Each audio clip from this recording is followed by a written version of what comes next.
Hey guys, welcome back to my channel. It's me Swastika, and in this video I will be discussing with you all the 5 things or the few things about JNU that nobody is going to tell you unless you manage to set foot in there, unless you go and live the life as it is over there. So guys, this video is going to be entirely about this topic, and I'm making this video primarily because a lot of the people who have subscribed to my channel, who went through all the videos that I was uploading, the compilation of important questions and key concepts for people who are basically giving the entrance.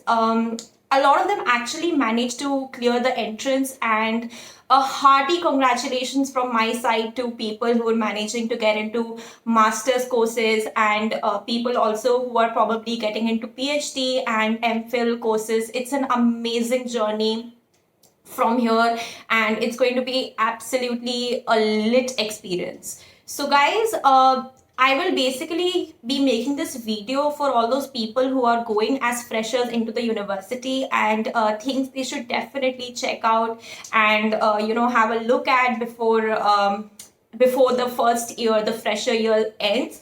And I'm primarily making this video because I feel that it's a very, very, very fun journey. It's a journey in which you learn so much. You explore yourself intellectually, you explore yourself in a creative manner, and it's all about self-exploration.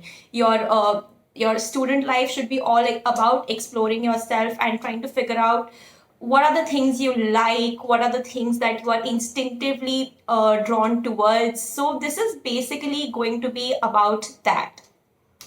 Another thing I want to say is that because of coronavirus and because of the impending doom it sort of brings with it, a lot of the university spaces are in fact closed. So a lot of the freshers who are probably joined the university in 2021 and are enrolled for the 2021 course, in fact, are missing out on the 6 months of a complete freshers experience. And that is something that I feel that I wish you guys weren't missing out on this experience. I wish you guys had actually I wish coronavirus wasn't there, because then you guys would have actually been given the opportunity to explore the campus as it was before coronavirus, and before everything, all the shops, all the dhabas, all the university spaces were in fact shut down because of the fear of contracting the virus. Okay, so guys, that being said, in case you are new here, in case you are new to my channel, please don't forget to subscribe. And without any further ado, let's get down to it. Okay, so I think the first thing that I noticed when I went into the campus, and that really struck me as something that was, like different from university spaces in India, is how disabled friendly JNU actually is.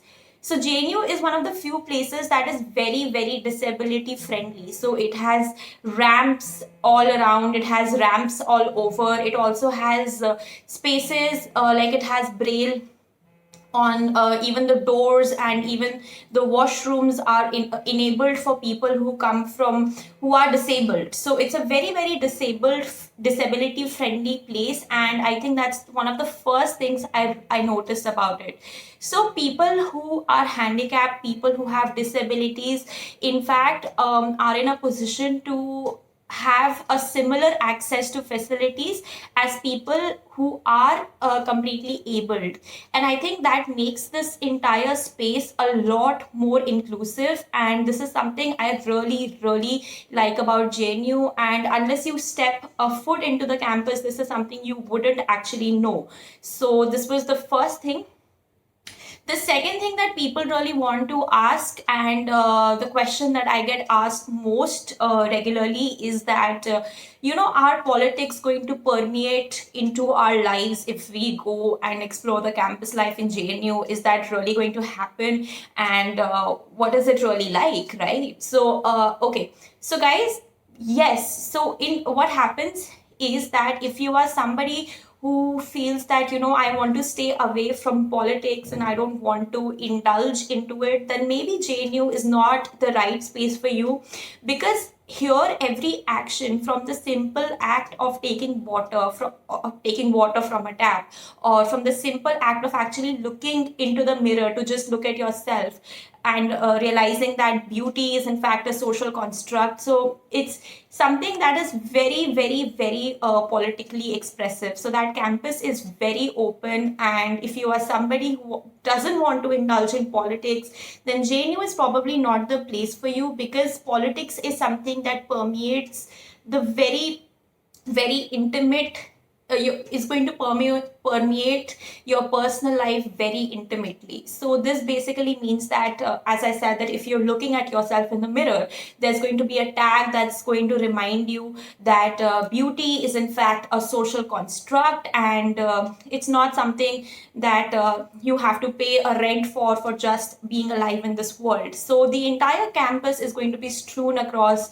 with quotes and quotations and things of this sort, which I personally really like, because I think that this invokes thought, right? So any place that opens space for discourse, that opens space for thinking, is something that I personally love, and that is one of the things that really, really I used to like about JNU. So when I was doing my masters in like 2018 and 2019, so basically I started my masters from 2018 to 2020, right? So in 2018 we used to have these huge posters across our building, and in our classrooms and in our in like our university spaces, and all of these posters used to actually invoke thought, because they were very thoughtfully put out, very thoughtfully written, but sadly they've been removed now. So that's something that's, I think, the freshers probably wouldn't experience. And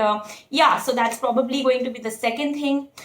And also the third thing that I want to say and talk about JNU is that a lot of people feel that it's a space for leftist politics, and if I go there, will I automatically have an inclination towards being, will I become a socialist, will I become a leftist? And the answer to that question is very simple, guys, and this is something I've spoken about in one of my previous videos as well, but this is something I'm going to reiterate, because I feel ki people just think that it's very bad, like they just look down upon people who are socialists or who are leftists, right? But you should just try to ask yourself the question that what exactly does it mean to be left, right? So what it means to be left is that you are basically trying to amplify the voices of people who come from the most marginalized of communities, right? So people who are facing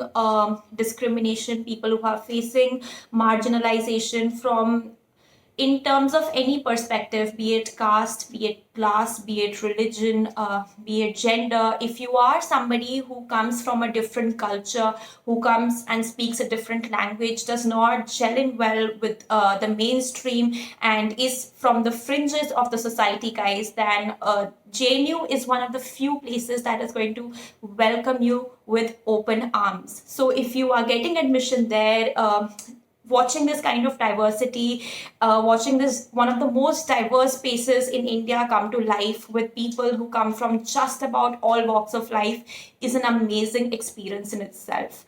So yeah, so being left isn't really a bad thing, because people automatically think that left is equal to bad, but then people don't really understand what it means to be left. So this is something that is also very popularly asked. The fourth and the fifth points I'm going to speak are going to be completely about the campus life, because I personally was lucky that I got to stay in the campus for at least 1 year before the coronavirus, before the pandemic happened. And in that 1 year, I realized how beautiful our campus is, right? So it's one of the biggest campuses in India. It's spread across I think 1200 acres, if I'm not wrong. And it's very beautiful because of how green and how raw and how untouched it is, right? So as soon as you step in, you see a lot of greenery. You don't see those concretized jungles. You don't see cement buildings. You just see a place that is very natural, that is very raw, that is very beautiful in just the way it is. So yeah, I think we have a beautiful campus, and personally for me, the campus was the reason why I actually enrolled, because it was so pretty. The last thing I'm going to speak about, and of course this is something that stood out for me when I was in JNU, was our library, right? So we have a really nice library, and it almost has a very big collection of books. So any book related to almost any subject you can actually find in that library, which I find pretty cool, because like otherwise you have to look, you basically have to look for places where you can find books and everything. But in JNU, I think you can find any book in any subject, and it's not going to be a very difficult find, because सब कुछ आपको library में मिल जाता है. So our library has a lot of floors. It's a pretty big library, and it only has books. So in case you're a nerd, in case you're somebody who loves reading, loves exploring, then this is perfect for you, because of just the collection, the huge collection of books that is there. And yeah, so the last thing I want to say, and the last thing I am going to just put forward, and I think people who are coming as freshers into the university should definitely check out, is probably going to be PSR. So guys, PSR is called Partha Sarthi Rocks, and in case you want to explore the campus a bit more, you should definitely go there. It's got rocks, and it's got a lot of trees. So all of those things are there. It's very beautiful, and it's very calm, it's very serene. And now I think that because of coronavirus, they've probably shut down PSR, but it's beautiful. Like, if you manage to get the opportunity, even if you're not a student of JNU, and you can call somebody who's in the campus, and you can tell them to get me an entry, then you should definitely check out PSR, guys. It's very beautiful, and anyone who goes as a fresher should definitely at least once in their lives go and check out PSR. Okay, so that being said, guys, once more, a very hearty congratulations to all the people who managed to get admission into the university, who are now going to enroll for their masters or for their PhDs. And please try to remember that whatever you want to do, okay, if you want to study, if you want to delve deeper into academics, or if you want to just simply party and have fun and be that fun going outgoing, just a fun party person, then this is the place for you, right? So anything you want to do, if you want to study for UPSC, if you want to just delve deeper into academics, or if you want to just party and have fun, or if you're like me and you love shopping and you want to shop most of your time, then that is something also you can do, right? So whatever you want to do, guys, in that space, you have the complete freedom to dress as you want to be who you are, and without any judgment, without any inhibitions. You can just be that person, and I think that really makes this experience worth living. So guys, these were the things I wanted to say, and thank you so much for watching, and stay tuned for more.